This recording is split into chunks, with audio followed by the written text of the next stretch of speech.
Have you ever seen a video on the internet that has given you so many emotions you didn't know which one to feel specifically? I'm going to show you a video just like that today. And as a matter of fact, this is my last time recording this. This is probably my fourth time going through this because I just can't find the words at certain points of this video to really express how I feel. It is pathetic and sad. The state of America with the scamming that's going on. You can't even answer your fucking phone. I miss calls from my doctor all the time because they come off as crazy phone numbers that look like scam numbers. This isn't about a bullshit phone call or some piece of shit trying to get me to give them my personal information to renew a car insurance for some shit that I don't need. This is about some son of a bitches that got this young woman put in the street. This disabled individual that is in our community is in the streets because some sack of shit wants to be a scammer. Watch this, ladies and gentlemen. Let's just get into the video. Minnesota's fraud crisis came knocking. We're here for the eviction. Janelle Hansen, she goes by Sky, lived in a Minnetonka apartment What? when sheriff's deputies arrived, I'm scared. armed with an eviction order for Jane or John Doe. I'm gonna stop right there. That's right there. That very beginning is just a lot to unpack. She opened that door with a smile ready to greet her guest, and then she's greeted with an eviction notice and just complete confusion. You can see it all over her face. She don't have a clue what the fuck is going on. She is just absolutely in complete shock. That's the only way I could explain that facial expression. It's just total shock and disbelief of the situation she's been placed into. And the police are there for a Jane or John Doe. How can you even raise an eviction notice case for a Jane John Doe? How is that even possible? They don't even know who the fuck lives in their apartments. Yeah, just go up there and see whoever's in there. Just let them know, yeah, they're evicted. That's super sketch. It's just a weird fucking way to send an eviction notice, in my opinion. Let's get back to it. I'm not Jane or John Doe. That's what's confusing. That is the saddest thing ever. She don't even understand what's going on to the point that she's saying, I'm not Jane or John Doe. Just wow, bro. Sky lived here as part of a Medicaid program called Integrated Community Supports, or ICS. It's designed to help adults with disabilities live independently in their own apartment with one-to-one daily assistance. She essentially has a direct service professional that shows up, a DSP. I've worked in this field before where you go to these individuals' homes and you help them cook dinner, or you help them clean the house, or you take them out into the public, go see a movie, take them bowling, etc. Just help them, just integrate them into society and show them how they should really just conduct themselves out in the public and how they should handle themselves in their own home, with the hopes that potentially could end up living on their own, kind of like this young lady that seems to be doing just fine. I mean, she's got a nice little house. It's full of stuff. It's sad the way that she's being kicked out of here right now. She was ordered to pack up what she could carry. Grab what you've just packed because we need to exit the apartment now. And get out. No, we need to go. Come on. Okay. We need to go. Let's go. Sorry. Go. Okay, sorry. Set out to the hallway. And like that, a vulnerable young woman put on the street.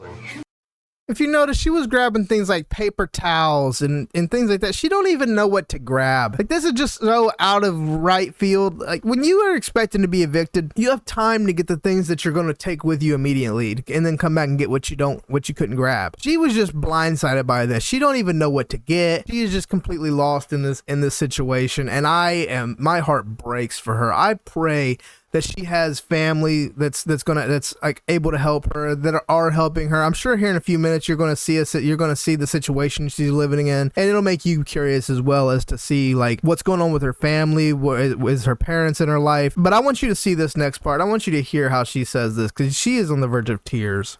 Buy house. What about If that don't break your heart, I don't know what will. Our investigation finds it's tied to the allegations of Medicaid fraud now rocking Minnesota. Minnesota has got so much shit going on, man. That state is in shambles, total shambles, with everything that's going on in the news about them. And then this, Minnesota has got to do better. We've got to come together as a unit, man. We are all one people. I hate the way that we have been divided into these different like narrative people of this group, that group. We're all one group. And in Minnesota specifically, has been all over my news feed of just uproar. We don't need to get into the nitty gritty. I'm sure there's no way, unless you're living under a rock, that you've missed any of these talks or discussions. Let's just get back to this young lady's situation because it's fucking sad. We've documented Sky's life of homelessness for the past 8 months, living out of her car, tents, shelters, and cheap hotels. I think I just got kicked out of the hotels for being too autistic. Her former caregivers, American Home Health Care. American Home Health Care, fuck you. I would like to point out that even though this woman is disabled and the adversities that she has faced, she's still got it in her to crack a joke. I don't know if she's really autistic. Who cares? I love the fact that she's got the wherewithal and just the backbone to be faced with the hardest hardship that most people will ever endure, of actually living in the streets and trying to make it happen. And she can still stand in the mirror and crack a little jokey joke. You know, that I love that energy. That is the energy that I wish everybody brought to every situation. And I'd also like to point out, she's not laying down. You know, she's not giving up. She'll go get her a tent. No matter how she has to face a situation, she seems to face it head on. And I love that about this young lady. Their LLC are under investigation for fraud. They were billing Sky's Medicaid $421 per day, claiming they always provided 12 hours of service. Most days was like 2 hours maybe. There you have it. There's the nature of the fraud. They're billing her insurance for 12 hours of care, 7 days a week, 365 days a year, when she is telling you herself that they're there for at most 1 to 2 hours a day. This is where the disconnect happens with these individuals, the DSP, and the government. The government will go through the DSP to get the facts about the individual unless there's something very drastic, whether there's sexual abuse claims or something with their personal finances that is caught that could be happening with the individual that's hired by the direct service partner. And where she thought her rent was being paid, it was not, because the DSP is a piece of garbage and wasn't actually paying her rent. Let's continue. 1 or 2 hours. Under investigation, the company and its owner, Jama. There you have it. The face of pure fucking evil. What a sick son of a bitch, you fucking degenerate. I hope he goes to prison. Mohammed stopped paying rent. Let's go. Come in. Here you go. Push this. So Sky got evicted. Just one of the vulnerable people paying the price through no fault of their own for Minnesota's fraud crisis. Thrown onto the street, homeless. They say that your home is in your heart.